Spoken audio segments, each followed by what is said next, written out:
The sheer scale of drone use in Ukraine has given rise to an increasing battle for the skies and the rise of drone-on-drone dogfights. Thousands of uncrewed aerial vehicles take to the skies over Ukraine, serving a wide range of tasks such as directing artillery fire, surveillance, and acting as loitering munitions.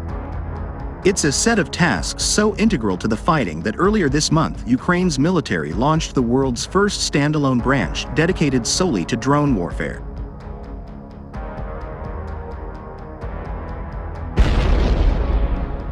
Before Russia's full-scale invasion of Ukraine, the world had only seen a handful of drone-on-drone incidents.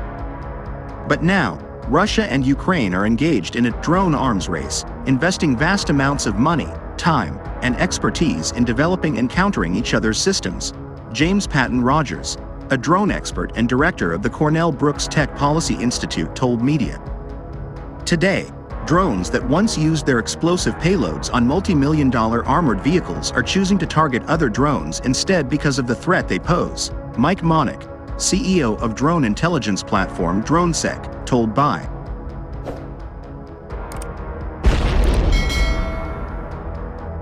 By reviewed more than 40 videos of drone-on-drone skirmishes over Ukraine, collected and annotated by DroneSec, to identify some of the distinct and often overlapping tactics that have rapidly developed in this short period. The cheap and plentiful DJI Mavic drone has limited visibility directly overhead, meaning that a drone hovering above is a distinct threat.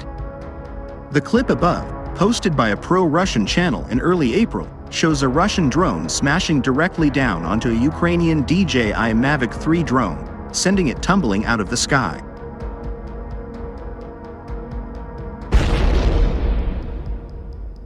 In early 2022, much of this was by chance, Monick said, and he described how a small commercial drone out on reconnaissance might notice an enemy drone in the sky, fly above it, and drop down to clip its rotors.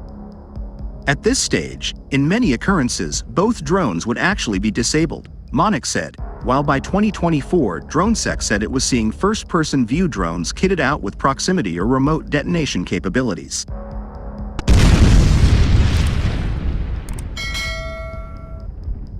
One of the simplest attacks is using an FPV drone to crash into a Russian troops and tanks, with or without an explosive attached, given that the attacking drone is often a write-off too. The biggest win is when a cheap device takes out something costly.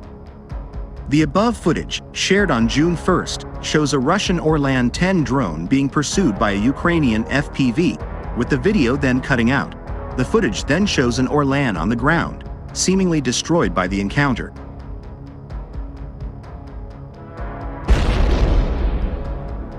Orlan drones, which cost between $87,000 to $120,000, have proved to be one of the most critical systems contributing to the lethality of Russian forces, according to the Royal United Services Institute. Meanwhile, the most commonly used FPV drones cost just a few $1,000s, but this time by releasing an explosive directly onto the drone below, as in this footage of Ukrainian Mavic 3 drones being knocked out by Russian drones from above. Ukrainian soldiers told By last year how they began adapting COTS drones to carry munitions that could be dropped from above.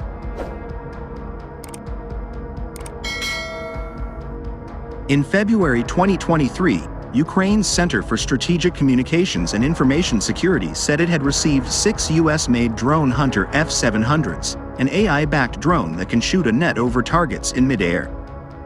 Footage shared by the CSCIS shows the tech being used to take out Orlan drones and Shaheds, the large loitering munitions used by Russia to pummel Ukrainian infrastructure.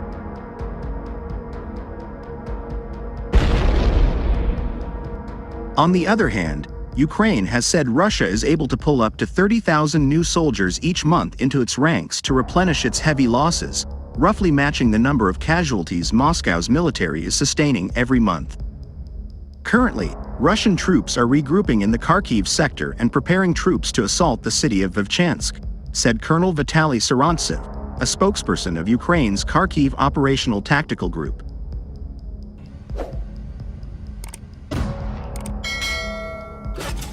In a telegram announcement, Ukraine's Kharkiv Operational Tactical Group said Russia is training assault groups of the 138th Separate Motorized Rifle Brigade of the 6th Army and the 153rd Motorized Rifle Regiment of the 47th Motorized Rifle Division for its Vovchansk offensive. Kyiv Post reported on July 1 that the battle in Vovchansk, a major hotspot of Russia's May Kharkiv offensive, has mostly been contained by Ukrainian troops, where it marked one of the few times Russian troops did not possess overwhelming firepower superiority since the 2022 invasion started.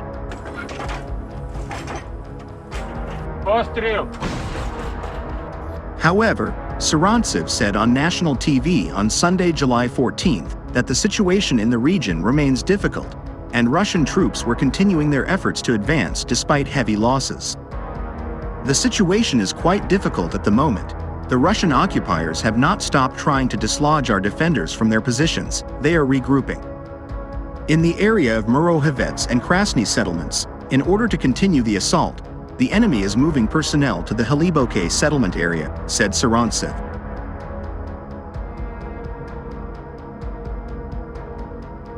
Ukraine's Kharkiv Operational Tactical Group, in its Telegram announcement, also said Russia transferred personnel from the assault groups of the 155th Separate Brigade of Marine Infantry of the Pacific Fleet and the 18th Motorized Rifle Division of the 11th Army Corps to Haliboke. The Institute for the Study of War, ISW, citing a social media announcement from a Russian mill blogger, said in its July 14th update that the Russian Northern Grouping of Forces, GOF, which is responsible for the offensive in the Kharkiv direction, only has 30,000 to 70,000 troops, a number that the mill blogger said is insufficient to penetrate 40 kilometers of Ukrainian defenses.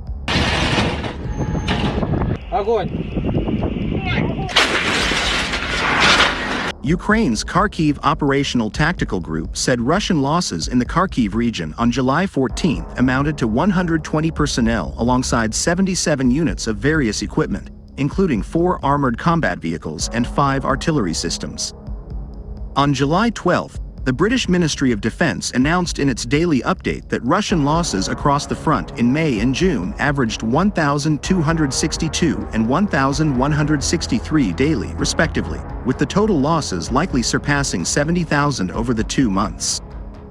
The increase came as Russia intensified its attacks on Kharkiv, Ukraine's second biggest city, to take advantage of delays in Western aid getting to Ukraine's front lines.